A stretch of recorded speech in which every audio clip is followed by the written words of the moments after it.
Voy a empezar haciendo una pequeña introducción sobre la historia de lo que viene siendo la publicidad en cigarrillos, específicamente con Marlboro, que es como se ve el caso más marcado de la evolución. Entonces, bueno, como imagino que vos sabés, en los años 20, Marlboro tenía como target a las mujeres y eran específicamente las mujeres amas de casa.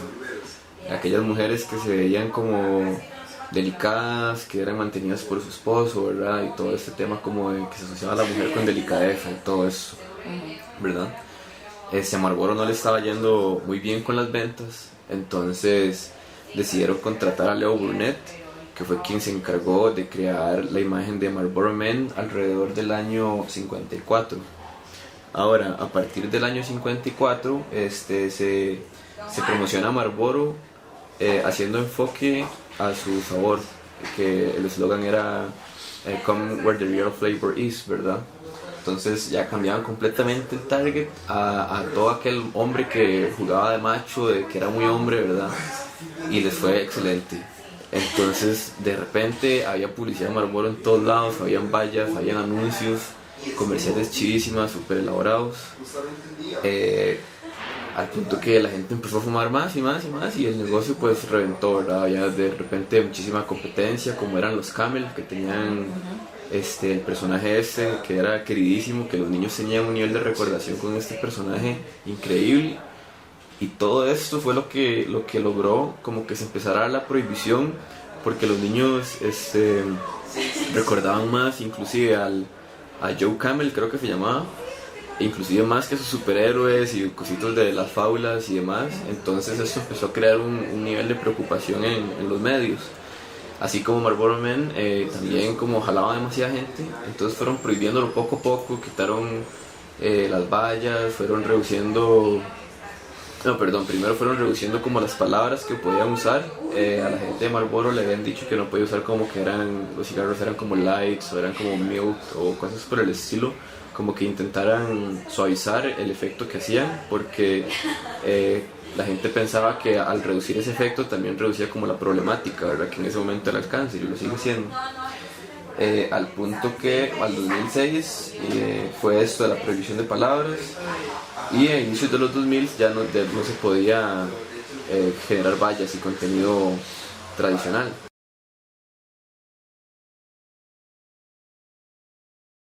Me gustaría empezar por saber su opinión, si basados en el punto de que hay cosas como la comida rápida o el licor que igual son nocivos para la salud, son legales. Entonces me gustaría saber si usted piensa que la publicidad de cigarrillos debería ser más abierta, o debería mantenerse igual a como está cerrada, o debería erradicarse por completo, o no sé, me gustaría saber su opinión como con respecto a la publicidad de cigarrillos, como para partir de esta entrevista.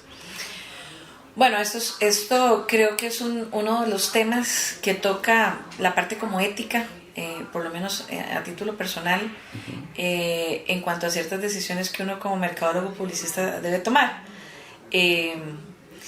Hace muchos años, en los 80s, 90s más bien, cuando yo estaba en la universidad, quizás lo que uno aspiracionaba era como ser el gerente de marca de Belmont. Creo que quizás ahí puedes adicionar, digamos, las campañas que eran unas super campañas.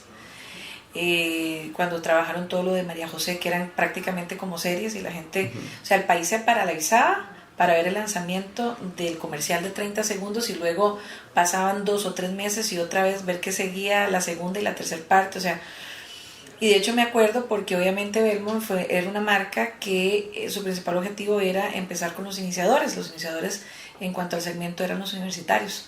Entonces obviamente hacían unas promociones, y me acuerdo con aquella frase de tucutucu, tucutú, ¿verdad? Y se los llevaban a Punta Cana, y eran unas fiestas impresionantes. Entonces, digamos, en aquellos años pues obviamente se promovía muchísimo el consumo. Estaba muy ligado el consumo de licor y de cigarrillos.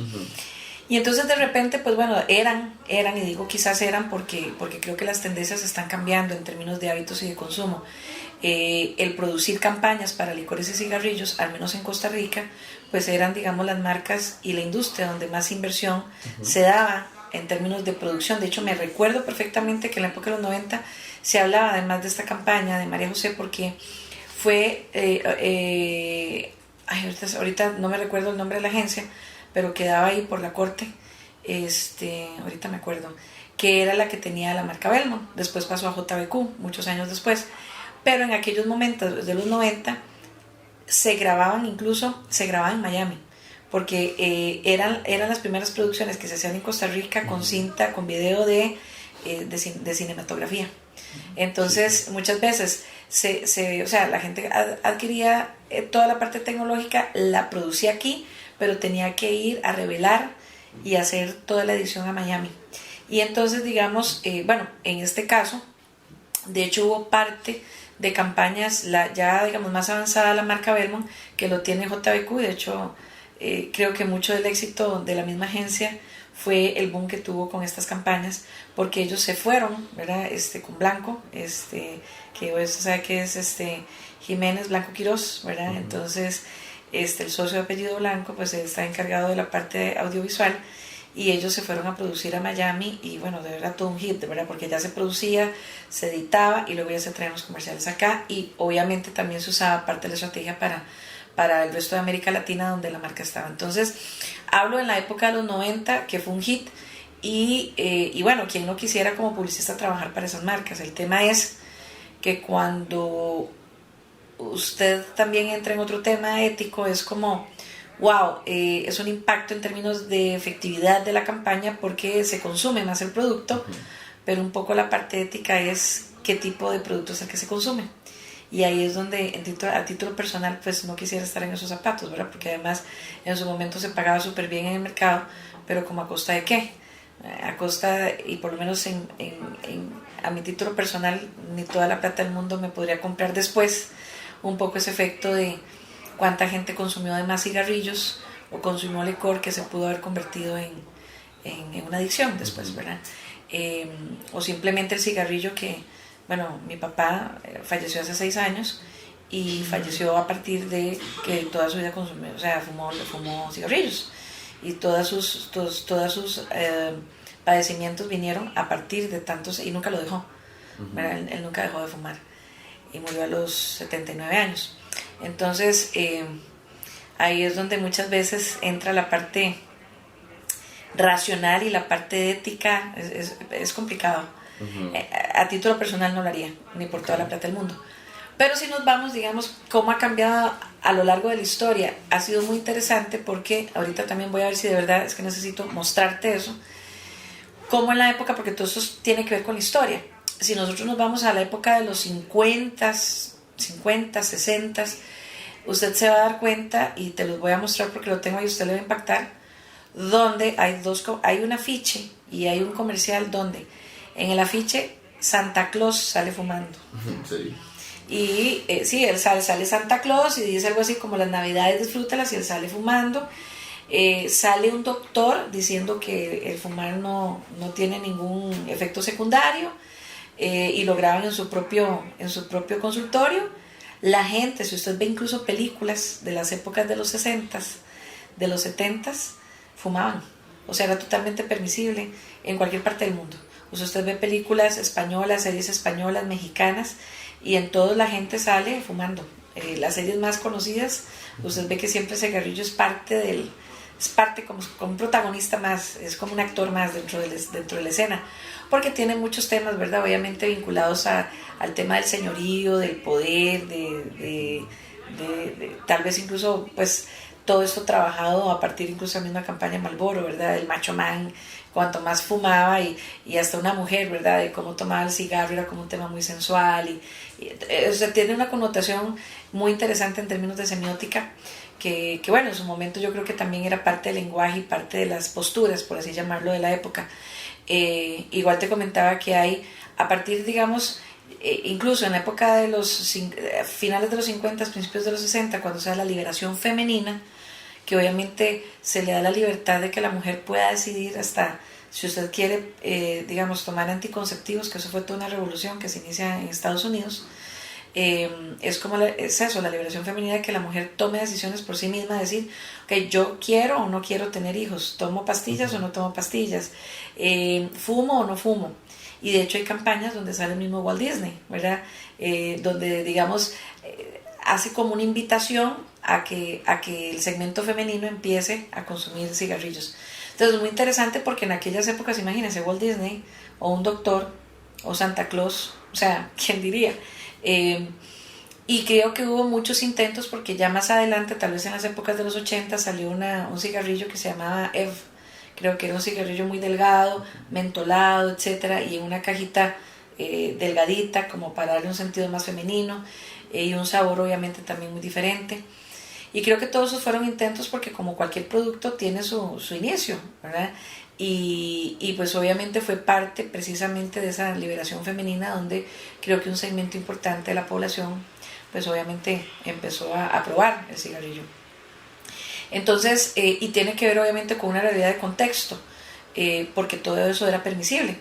Uh-huh. Obviamente conforme avanzan las décadas, empezamos a darnos cuenta, digamos 20, 30 años después, realmente cuáles son los efectos. De hecho, también si usted conoce la historia de Marlboro, el chico que protagonizaba el Macho Man, el vaquero de Marlboro, muere de cáncer. Precisamente a raíz pues, de tanta cantidad de cigarrillos que fuma. Entonces, obviamente décadas después, porque los efectos secundarios no es en el momento, son décadas después. Entonces, 30, 40 años después, se empiezan a dar cuenta que obviamente empiezan a aparecer los altos índices de mortalidad por temas de cáncer pulmonar, etcétera, de bronquios, y entonces empiezan a buscar causas, y ahí es donde obviamente pues no solamente de gente que fumaba, sino los creo que se llama los fumadores pasivos, que somos todos aquellos que no fumamos. Creo mucho en el tema generacional.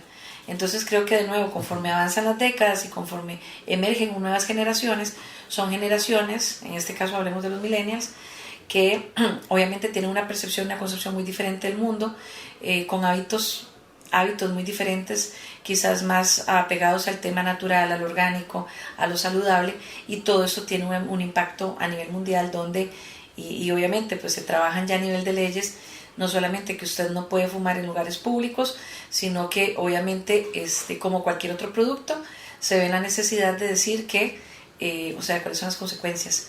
Y entonces a nivel de los cigarrillos, incluso los licores, no, o sea, está totalmente regulado, no se puede pautar. Bueno, antes se tenían que pautar después de las 9 de la noche. Yo creo que ahora ya ni siquiera pueden salir al aire, y si tiene que salir tiene que demostrar, digamos, los efectos que produce. Y obviamente la caída ha sido abismal, pero abismal en términos de los cigarrillos. O sea, si usted va a un restaurante, va a cualquier lado, es contadísima la gente que fuma. Y entonces eso tiene que ver mucho con las tendencias del mismo consumo.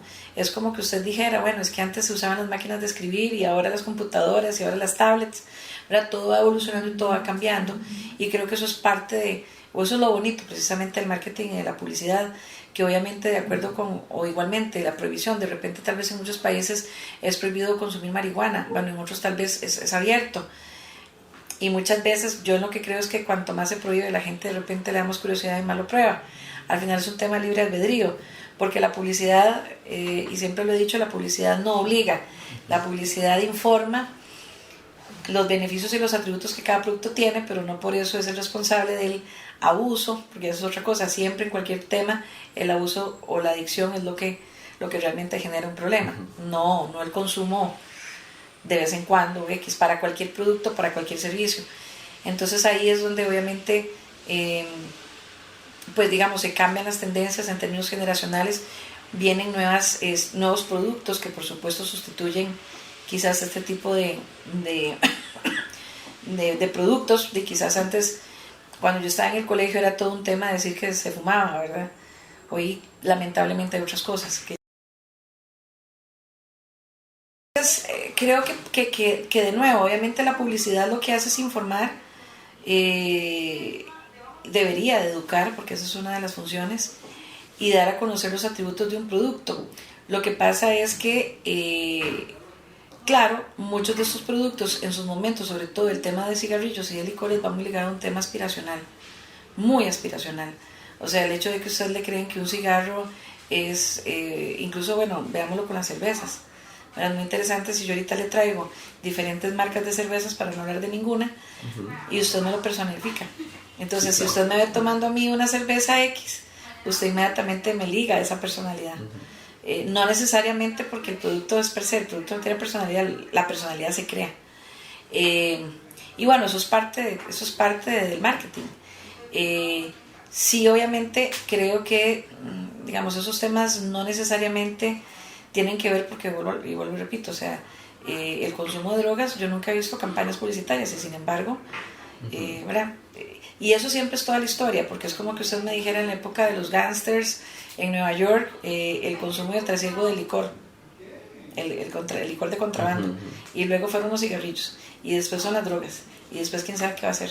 Entonces, creo que es un tema que se va cambiando. Yo siento que vamos evolucionando y siempre va a haber algo prohibitivo y siempre va a haber algo nuevo. Siento que obviamente, bueno, luego el cigarrillo fue aceptado como el licor, porque en su momento era prohibido también tomar licor. Entonces, cuando eso se abre y se permite, pues se ve y de repente es como que yo diga, bueno, porque yo no veo una publicidad de whisky, una publicidad de esto, yo consumo menos. Creo que no. Creo que todo es concomitante y tiene también mucho que ver con la raíz de las costumbres y los hábitos de cada país. Porque entonces nosotros vemos como en Europa, en España o en Alemania, en España el alto consumo del vino y en Alemania el alto consumo de la cerveza. Pero tiene que ver con un tema cultural. Y así cada país que tiene sus costumbres. Sí, en definitiva, digamos, el consumo de cigarrillo ha disminuido. Yo que el año pasado fui a Cuba, me impactó, o sea, la gente ya no compra ni siquiera vanos. Antes era un purito, digamos, era de recuerdo, de souvenir, y ya la gente no consume. Y creo que eso tiene que ver con un tema de tendencias. Como todo en la vida, todo se transforma y todo cambia.